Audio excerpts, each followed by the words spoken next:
130 ծրագիր նախորդ տարվա 30-ի փոխարեն Հայաստանի երիտասարդական հիմնադրամը այս տարի աննախադեպ թվով ծրագրեր է իրականացրել։ Կարեն Ավագյանն ասում է, ոչ մի խելամիտ առաջարկ չեն մերժել, անկախ առաջարկողի քաղաքական հայացքներից։ Ծրագրերի քանակն էլ եւ բովանդակությունն էլ գալիս է ապացուցելու, որ մենք կարողացել ենք իրականում կանգնել եւ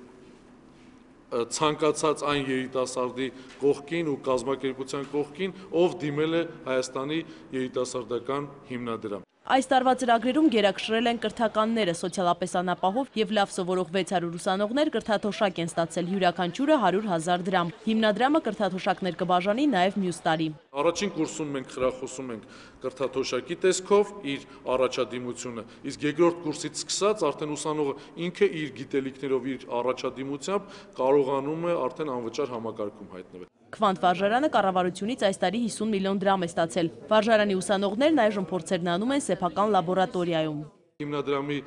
միջոցներով կարողացանք Քվանտ վարժարանում ստեղծել այսօրվա պահանջներին համապատասխանող ուսումնակրթական